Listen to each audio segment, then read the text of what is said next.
This thing that I have found is what I would call my gracious space. Hi folks, how you doing? This is Jack Carlisle with Gracious Spaces, and we are here in Old Town Orange, not only where I work and live, but what I call my gracious space, sitting high above the plaza that we look out. One day we'll show you that, folks. But yeah, there's a beautiful plaza, and we sit high atop that in this beautiful historic town. And speaking of historic, we have a fantastic guest this morning. His name is JP Beall. Welcome, JP.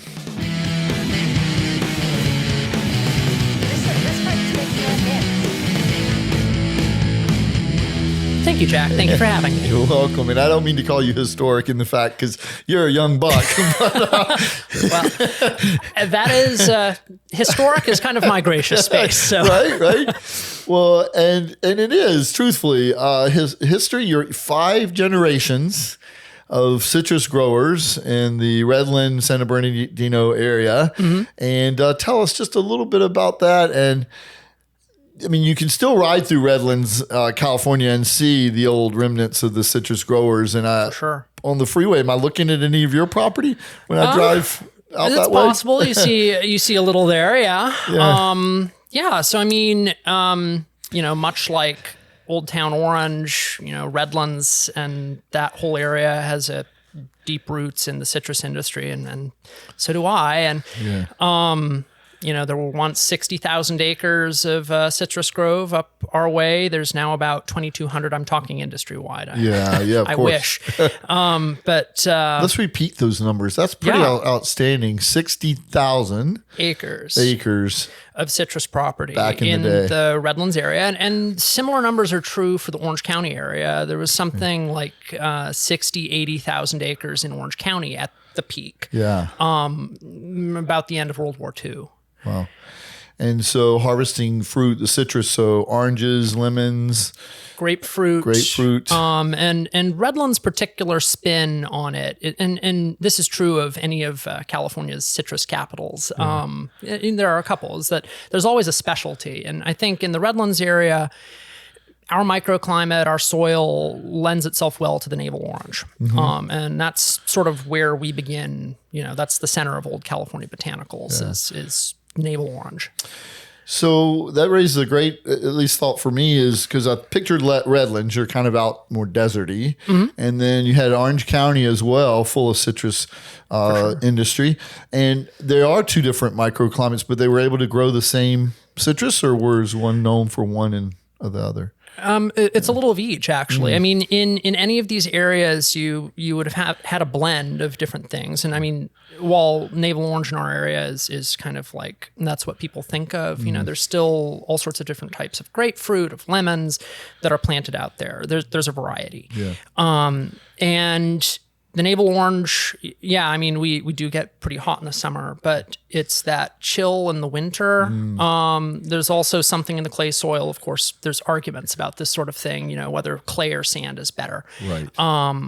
That, sitting sort of up above in the higher elevations of Redlands generally produces sort of the best navel orange. But, but you're from Redlands, so. Well, but I mean, as far as orange is concerned, I mean, there were totally navels here. Valencia's huge thing. Lemons, especially the closer you get to the coast, the better lemons tend to do. Yeah. And again, it depends on sort of the microclimate. Like there's places in town that I've planted lemons that just never, took shape. But down the street, somebody is just cranking them out by the buckets, and it's sort of a funny thing that way. You brought up the fact clay versus sand, because one's going to hold water, one's going to drain a lot better. Yeah. So 2 extremes. Really, and truly, and somehow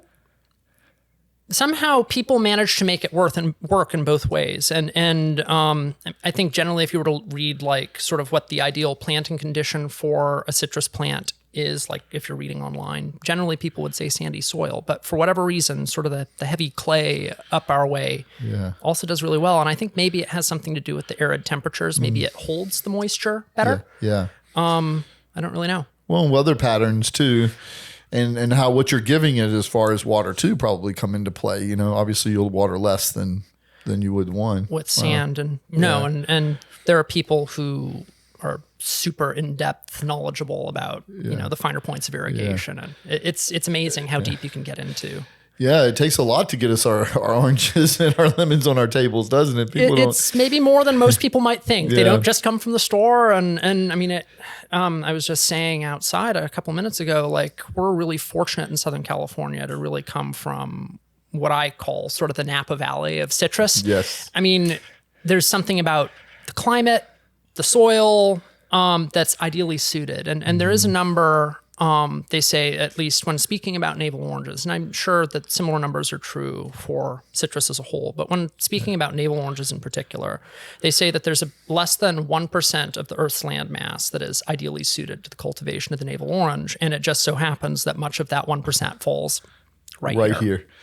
Which in the beginning stages of founding here, like Old Town Orange, I think we started out as grape growing area, correct? Yeah. Oh, yes. And that goes all the way back to the Spanish, and the same's for us too. It was one of the first things the Spanish brought. They needed wine. And I mean, for a beverage, but it was also medical. It was also for preservatives. They didn't have salt sources. So, I mean, there was a lot of stuff that, grapes and wine. I wonder were if used even the dyes, grapes were used for fabric. Dyeing. Yeah, I bet so. Yeah, I mean, because California was so isolated for such a long amount of time. It was actually over a year before California even heard that Mexico had declared successfully independence from Spain. It was that remote. Yeah. So people had to be really self-reliant for a very long time. Yeah, the snail mail was really snail mail back then, right? Imagine 1 year for a text. Good night. And then so we went from 60,000 acres to currently today. In Orange County, of commercial acreage, I think it's about a couple hundred. I know there's one grove left in the city of Orange, and I'm not exactly certain how large that is. It's a couple acres at least. It's down Glassell, close to the 22. You can actually see it's sort of fenced off, but I think that's preserved, just so that way there will always be a grove in Orange. Well, I know too as well, our local farmers market, which I highly encourage people to support your local farmers market, the Orange Homegrown Farmers Market. They have a program where their volunteers go in over by Hart Park because there's a little strip of citrus there along the 22 freeway. I bet that's it. Yeah. And then they maintain that for the city. So they have a couple of volunteer days a year, and they go in and trim and prune and investigate, fertilize, all that good stuff. So that's wonderful. They're keeping that going. So your farmers markets can tend to be way more than just a market. So encourage everyone to look into their own markets and other programs that they may do. Absolutely. And I mean, to that end, I don't think many people realize, but like, if you're a corn farmer or a sugar farmer, in the Midwest or in the South, those have subsidies that are supplied by the federal government. Crops generally that grow here in California, and we have several hundreds of things that are really specialty that grow very few places else, citrus being one of them, they don't get that kind of support. And the way the USDA feels about it is actually that the farmer's market is that assistance to keep these small family farms functioning day to day. And especially if you're in Orange County, you're living on the edge of a cliff if you're a family farm at that point. It's amazing to see how innovative, really, these small family farms still are, and they're adapting to the environment. It's really cool. They pretty much had to. I mean, we think about it. I mean, that's where we started. We grew our own crops. That's how we survived, and we fed our families. And that's sort of a dying breed, especially here in Southern California. I don't want to start any kind of controversy, but do we take our food for granted, perhaps? I kind of wonder. And I mean, it is amazing. I know of a farmer down here, and I think he's second or third generation himself. He's in strawberries and other sorts of things. And he is actually literally growing crops in the grass between the runways of military airports down here. Yeah. Is that in Irvine at the Great Park? I believe so. Yes. Yeah. Yeah, the city of Irvine is doing an outstanding job of preserving that property and bringing it back to community education, families. So if you're near or live here in SoCal, go check out the great park in Irvine. For sure. Yeah. So I was thinking about the idea of the citrus being grown here, coastal and then inland, and I couldn't help but come to mind, just like you would with coffee or wine, you have flavor profiles. So that changes the taste where it's grown and soil and same thing, right? That is an excellent point, and it's absolutely true. And I mean, when I talk to people about my product, I talk to them about wine. And I mean, exactly what you're saying is, the climate plays a difference, the soil plays a difference, the age of the rootstock plays a difference. All these principles that we, know and take as common knowledge for wine. The same principle is true for, any sort of fruit. And Southern California contains so many of these old trees that are by now over 100 years old, and they're considered maybe past their commercial producing prime, because past 40 to 80 years, the fruit gets smaller to a point that, it's not what people want to see when they're in Whole Foods, looking for that orange. Think of a big plump. Yeah. And maybe, a little more watery, but that's sort of the nature of the beast. But as you get these older trees, yes, you have the smaller fruit, but the flavor is more complex. And what we find with our navel oranges up in the Redlands area, they're sweeter. The flavor, I mean, I've been ruined on orange juice for as long as I live because, right. I mean, you're just taking these oranges and you make juice out of them. It's unreal. And I found that that's, you see that in the essential oils that we use in our products, that not only is it fresher, but you're using old rootstock. You're using, from like the prime region. There are many reasons why, I think that the flavor profile is unique and it's exceptional. Yeah. Are there any steps being taken to, you may want to preserve these older stock, but what about the generations coming behind it? What are those steps being done? Well, and it varies from region to region. And I think in general, Northern California and Central California have taken a slightly different approach than what we've done down south. And there are reasons for that.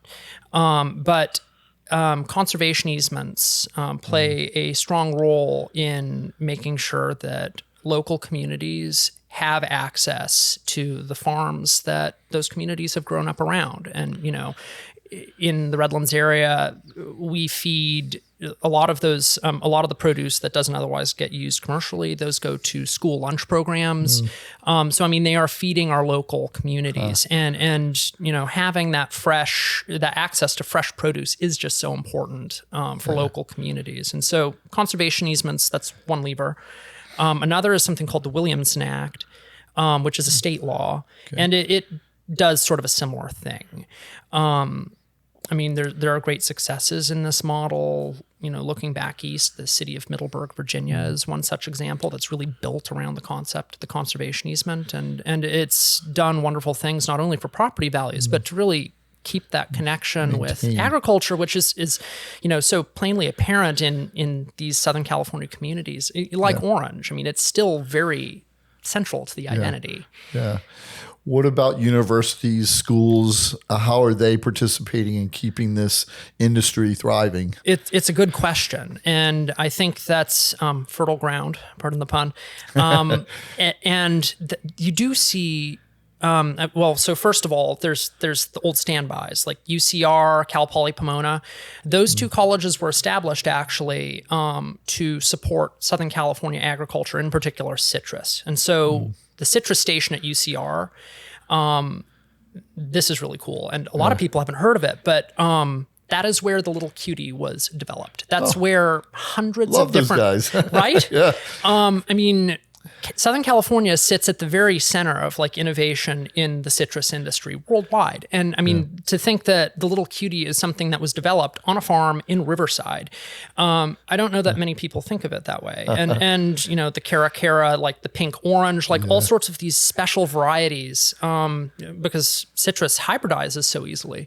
The possibilities are endless, and all that happens in Riverside. And you can even go visit some gardens there for the citrus extension, or even the Citrus State Park, which I highly recommend folks visit, especially during blossom season. It's just fantastic. One might think that's a free program Oh, yes. to go visit. Yeah. And you can see the menagerie of hundreds of different types of things that were bred right there. Cal Poly Pomona, similarly. But even universities that don't have, maybe a core connection to agriculture. So the University of Redlands, for example, started off as a Baptist college. It was dry. They bought a vineyard, and good, no more grapes. And now they have a vineyard and they're making wine. Come a long way. They've come full circle. Right. And they feel that even if their students graduate and they never touch a shovel ever again, they know what a farmer has to do for a living. They also know that if they wanted to pursue that, that's a skill that they have and they've had exposure to. And I think that's great. That's amazing. That's outstanding. So I want to cover a little bit about something. It's not the fun part of the industry, but the Oriental fruit fly. That's something that a lot of people may not understand. I know for me here at my shop, we sell plants, and I get asked a lot, where are your citrus trees? Why don't you sell citrus trees? So I'm explaining this to a lot of people, and this has been going on. When did that fly appear on the scene?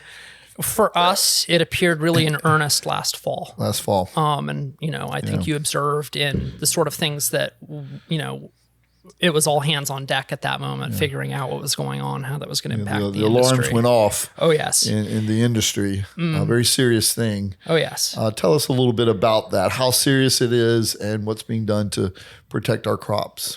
Absolutely. So it's involved a couple trips for me up to Sacramento. I've gone and I've spoken to the state legislature a couple times on this. And you were on the San Bernardino County Farm Bureau. Yeah.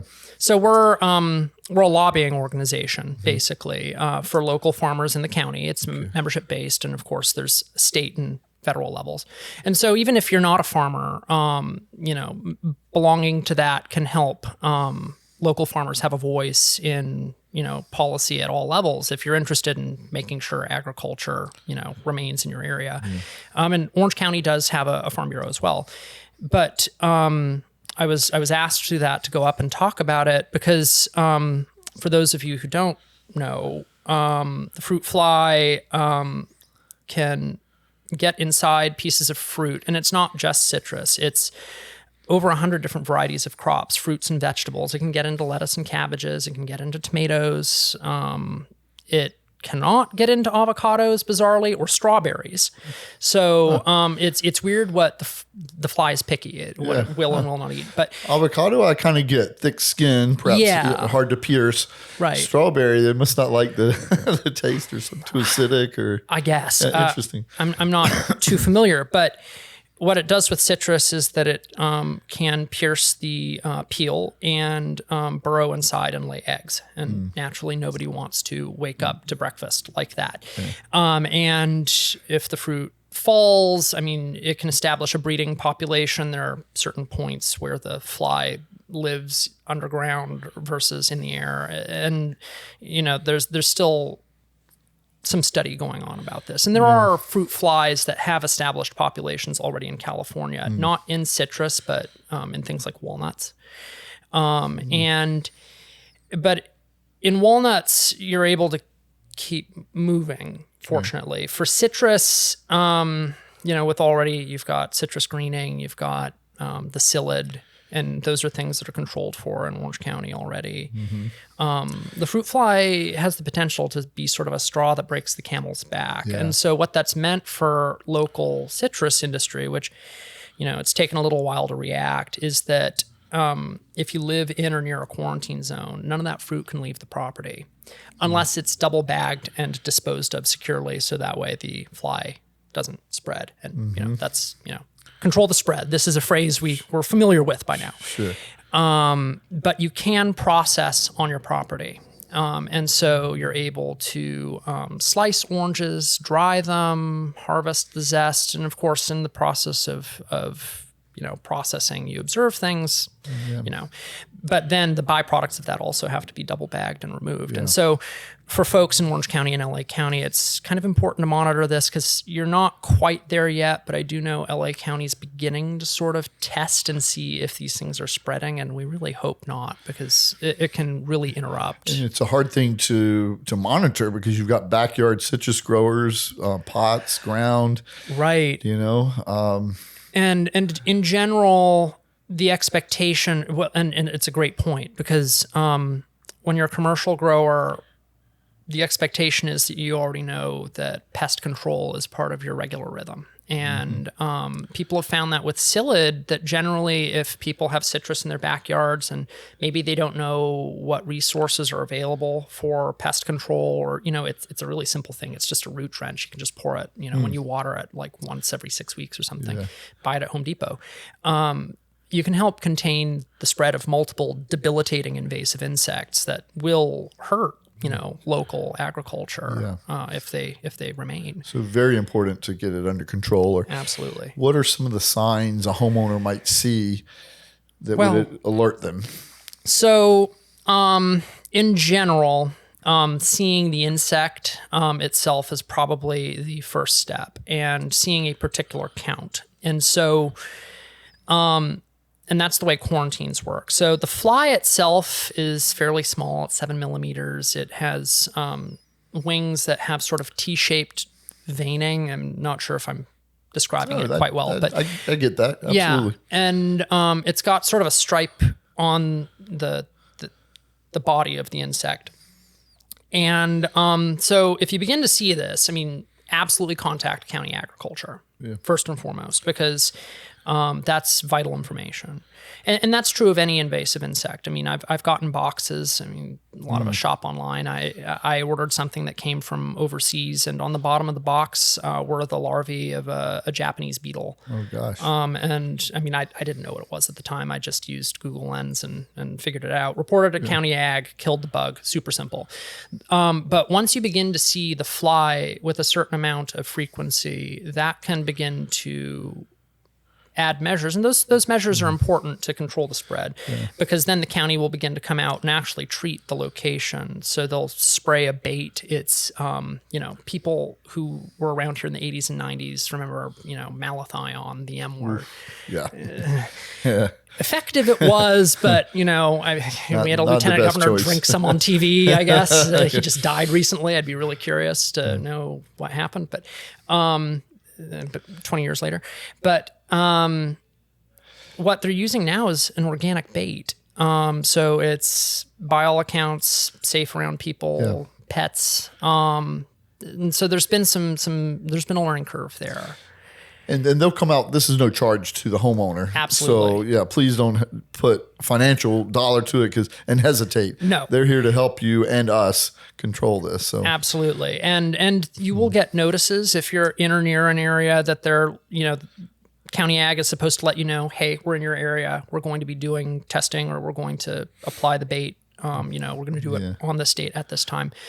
They should be able to prove fairly easily that they're, you know, County Ag and not somebody else. So, I mean, don't be alarmed. So good. We covered that. It's important. Please listen. Act accordingly, people. But the Oriental fruit fly, we definitely don't want to get out of hand. No. So back to this 5 generations of citrus growers. For sure. Yeah. When did you connect as a child? When you're tell us how you knew. That's pretty significant to be a part of. And, you know, it is funny because, I mean, I feel like when you talk to people, like, nobody thinks that their childhood is unusual. And, you know, people generally tend to think that they're regular, just like everybody else. And I guess I never thought anything of it, anything different. That's how you it was grew just, up. Yeah, exactly. And these were experiences that, I mean, I maybe didn't even think very much of at the time, but, you know, after leaving to go to school and start my career, I, you know, was removed from that location. I didn't go to ag school, but coming back to my home about 10 years later, I came back to my roots and saw how things had changed, and saw also those experiences in a different light, and saw also that maybe those experiences aren't accessible to people, or they were unaware that these experiences existed. For example, I have a customer who loves our orange blossom candles. And when I first met him, was entirely unaware that orange blossoms ever smelled. And for me, I mean, that's the most special part of growing up in the citrus belt is that, I mean, it used to be, and it's still true, particularly in the areas where the groves still exist, east of Redlands mainly. But the entire town used to smell that way for 2 months. I mean, that perfume, those candles, that's designed to capture that experience for folks. And what's been really rewarding is that people, you know, if they're new to it, have really embraced it. And then people who are also familiar with the experience come up and you know, that's sort of a moment like where we connect over that. And it's a lovely part of life here. So that sensory, that fragrance, that nostalgia, you could put a lot of words to that fragrance. Absolutely. Started with this right here, which when you brought this in, I like, that's really cool. It's handmade. Yes, it is. And so we'll open it up a little bit like this, but I'll give it to you, JP, to tell us a little bit more about this special piece. Absolutely. Yeah. So for those of y'all who are familiar with my Gill Orange soap, and that's really where I began. As I came home, it was COVID. We were looking through family items and came across this mold. And there is a fossilized bar of soap floating around somewhere, but we have that sort of stored safely now. But it was actually sitting inside this mold. It was? Yeah. And you opened it up. Okay. And so that was that catapulted your business. Absolutely. Yeah. So Jack's already aware of this, but the story here is that my great grandfather came to California when he was a teenager and came from someplace cold and had grown up, you know, visiting his grandmother on the farm, and I guess that's where he learned how to make soap. But oranges were definitely not a part of their daily life there. You know, at that point in time, it was, you know, a special gift at Christmas. Exotic.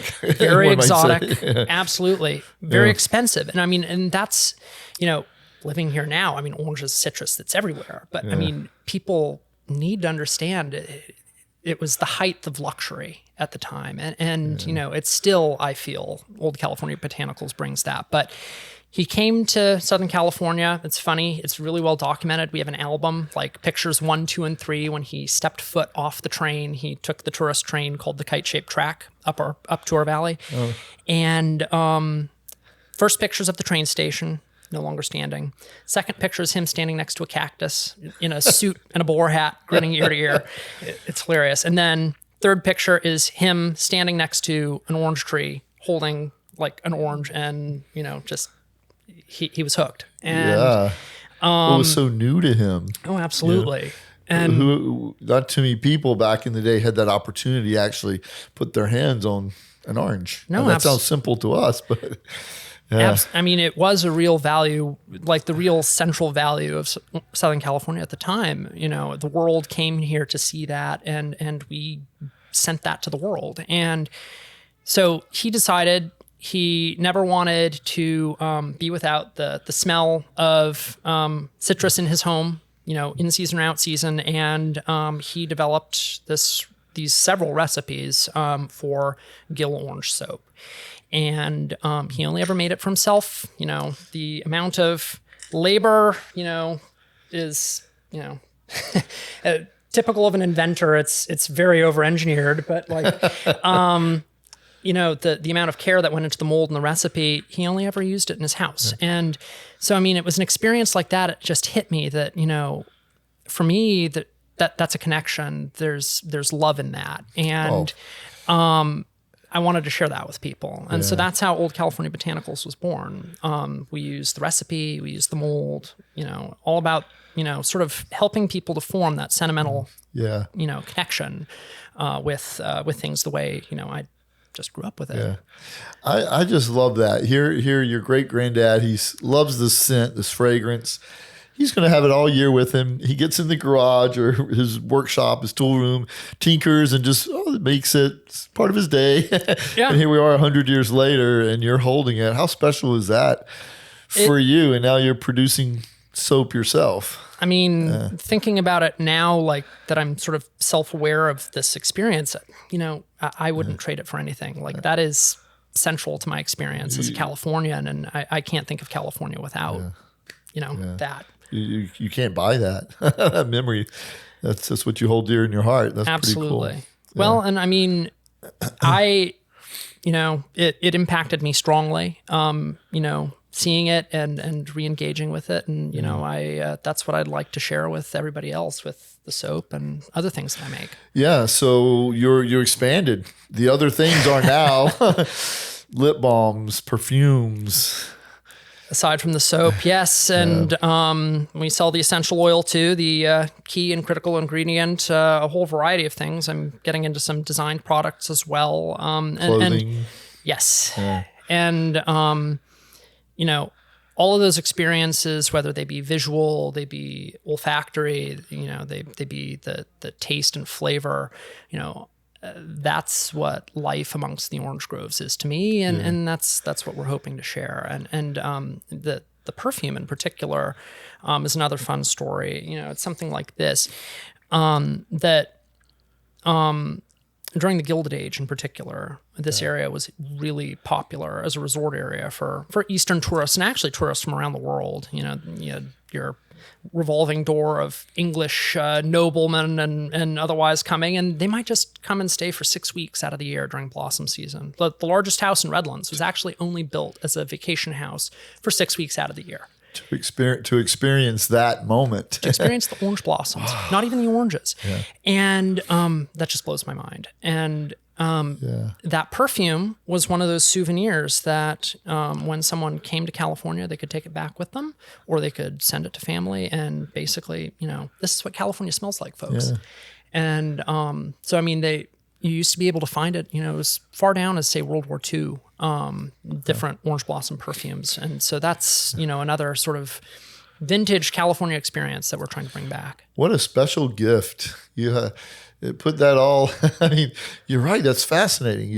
You come, you visit, you want to take a little piece back home. So if you're feeling down or nostalgic for your traveling, you just smell that and it brings it all back to you. And, it's my comfort smell, really. I mean, and it's weird that way. I never really thought of it, but like the experience for me was when I was growing up, my mom would pack us all up, my brothers and I, in my jammies in the back of the car, and we'd roll the windows down and we'd just drive through the orange groves, and you'd have the cool February breeze blow that smell into the car, and we'd be asleep by the time we got home. Yeah, that's so cool.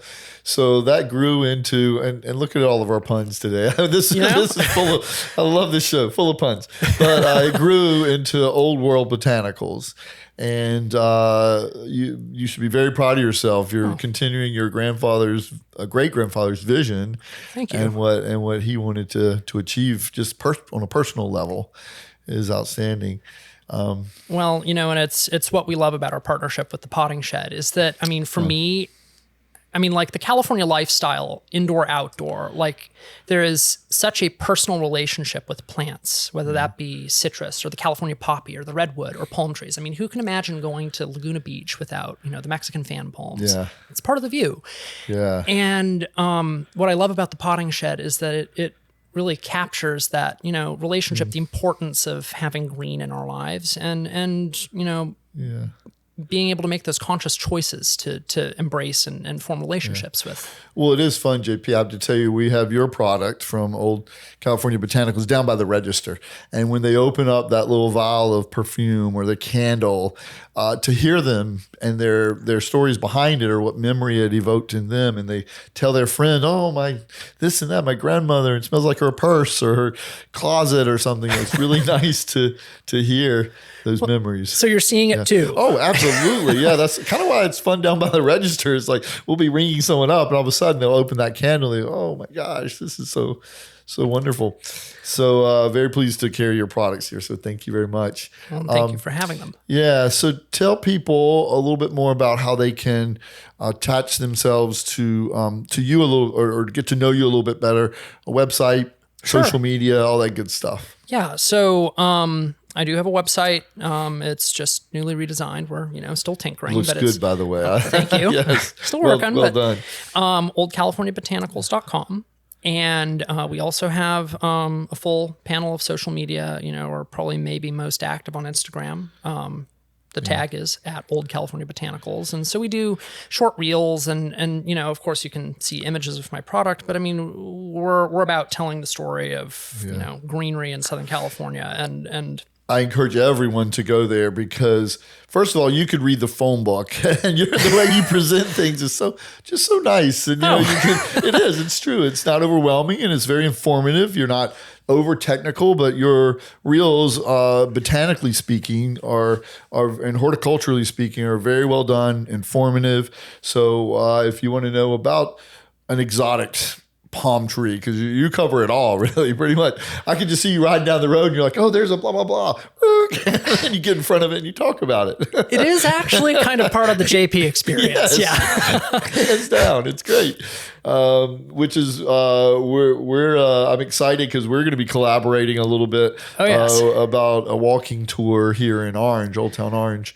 And the historical trees we have around us in this very special town. So, Orange prides itself on its heritage trees, and by now they're old growth. Like, I mean, over 100 years old. You know, they are as historic as they are scenic. They're you know, important to appreciate. And what I love about that is we can inspire you. Yeah, here we are talking about our special moments here in Southern California, but let's say I grew up in North Carolina. Same thing. You've got a botanical plethora of amazing trees and flowers and native and. You know, you could go hiking in the Appalachian Mountains and see red buds in the spring, or would you find lady slippers in the woods sometimes? Yeah, of course. You could in Virginia. Yeah, of course. You know, which you may know this, and I don't want to put you on the spot, but like Catalina Island, just off the coast. Oh, yes. Aren't there certain species of trees there that you can't find anywhere else in the world? Absolutely true. Yeah, and of any of those islands, it's remarkable. Actually, one of those reels I did recently was on the Guadalupe fan palm. Yes. And so not Catalina Island, but another island off the coast of Baja, California. Only place in the world you could find this particular palm tree. And, you know, they're kind of difficult to tell apart, but when you know what to look for, it's plain as day. They're kind of everywhere. And these Guadalupe fan palms they're beautiful. They're one of my favorites. Which the palm trees, they're very impressive, and you're in Palm Springs and you're driving down that boulevard. That's another fan palm. Oh yeah, as well. So and imagine Palm Canyon without the palm trees. You know, it's the experience. Yeah. It's almost taking like what you do with your fragrance. You're visually seeing an experience and moments as well. For sure. Yeah. And so, you know, like, and there's been conversation about, you know, native plants, and those are important. And I love native plants, but the thing that is uniquely Californian is how those things are blended. And you know, there's always discussion about that, but a lot of these things that, you know, we cherish in our lives the most, those are introductions. They weren't born in California, but they arrived here as soon as they could. And you know, that's still wonderful. And so we're about all of it. We're about what makes California beautiful. Yeah. I love that. You're always soaking up knowledge. You want to share the knowledge. So yeah, please, everyone, find out more about this guy through his Instagram page, and that'll pretty much take you to all the avenues of what he does. What is next for you as far as your business? Product line, anything you want to do, wish you could do? That's a good question. Yeah. I'm constantly tinkering. I have my own little workshop now. I guess like my great grandfather did. For him, it was the shed in the back of his house, and he grafted. I don't know where he found the time either. He grafted all these specific types of trees, and anyway, I have a little bit of that space. Any named after him? None that I'm aware of. Maybe I should work on that. But but you know what? He probably was the type of man that didn't matter to him. He was just doing what he loved. And well, I mean, if nothing else, that's the Gill Orange soap, right? Right. But yeah, I mean, I'm working on ways to bring food items to market, and you know, so especially right now, processing citrus is important for the health of the economy of our area and in Southern California to begin with. I mean, actually, this was really well timed because as far as the essential oil is concerned, or the dried orange peel exfoliant in the soap, that's already processed. That's safe. That's good. but if you're a commercial grower, you're maybe not thinking quite that way. So I'm looking at food products that, process these fruits and still help them find a way to market, and in a way that people can enjoy. So, as in like a dried form? Yes. I have citrus crisps that I've been experimenting with. Yes. They're great on a charcuterie board or dropped in tea. You can break it up and use them in salad dressings or crumbled on salads for a little crunch. Throw it in rice or something you're cooking for a little citrus zap. I love that. Yeah. Eat them plain. I mean, top of ice cream. Oh yeah, dip them in chocolate, whatever. The possibilities are endless. It's lovely. I have a request. I would love to see like something orange flavored with a little jalapeno in it. Ooh, okay. Put that on your to-do list. This is interesting. Okay, I'll work on that. I think that'd be kind of cool. But anyway, that's my silly little wish. Well, and it's not the first suggestion that you've brought that's been very well valued. The rosemary sage candle fragrance was something I developed in collaboration with you, and I'm thrilled people love it. Yeah. Well, where are my royalty checks? I haven't seen any of those come up. Just kidding, folks. Well, what a pleasure it's been to have you here with us today. I just love the knowledge you have and want to share, and so valuable. And I encourage everyone to kind of step back and reflect a little bit about this, and bring up what's smell or experience evokes a memory for you. But thank you so much, JP. Thank you for having me, Jack. Yeah. It's a lot of fun. All right. We'll talk to you later, folks.